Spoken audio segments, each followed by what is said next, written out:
Boyapati Srinu cinema అంటే జనాల్లో మైండ్లో ఆ మూవీ గురించి ఓ ఫిక్సేషన్ వచ్చేస్తుంది. భారీ ఫైట్స్, గొంతు చించుకునే విలన్స్, సుదీర్ఘంగా సాగే యాక్షన్ ఎపిసోడ్స్, ఇలా ఉంటాయి జనాల ఆలోచనలు. బెల్లంకొండ శ్రీనివాస్తో బోయపాటి శ్రీను సినిమా అనగానే ఇలాగే ఊహించుకున్నారంతా. కానీ జయజానికి నాయక అంటూ టైటిల్తోనే ఆశ్చర్యపరిచిన బోయపాటి ఫస్ట్ లుక్తో మరీ షాక్ ఇచ్చేశాడు. ఇప్పుడు ఈ సినిమా గురించి కొత్త విషయాలు కూడా చెప్పాడు బోయపాటి.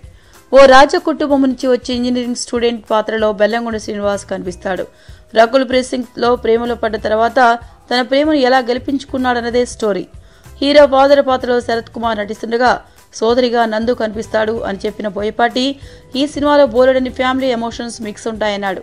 స్టోరీ సంగతి బాగానే ఉంది, కానీ రాయల్ ఫ్యామిలీ నుండి వచ్చే యువరాజు మిడిల్ క్లాస్ బ్యూటీకి పడిపోవడం అనే కాన్సెప్ట్ ఎప్పటి నుంచో ఉన్నదే. మహేష్ చేసిన శ్రీమంతుడు మూవీలో కూడా లవ్ ట్రాక్ థీమ్ ఇదే. ఇక సోనం కపూర్ మూవీ ఖూబ్సూరత్ సినిమా అయితే అచ్చం ఇలాగే ఉంటుంది. ఇప్పుడు జయజానికి నాయక మూవీని ఖూబ్సూరత్ ను స్ఫూర్తిగా తీసుకున్నారని టాక్ వినిపిస్తోంది.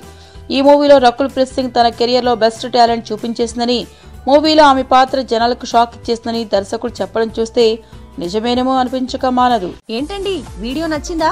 అయితే ఓ లైక్ వేసుకోండి, లేదంటే ఓ కామెంట్ చేయండి. ఎప్పటికప్పుడు మా వీడియోస్ చూడాలంటే సబ్స్క్రైబ్ చేసుకోండి.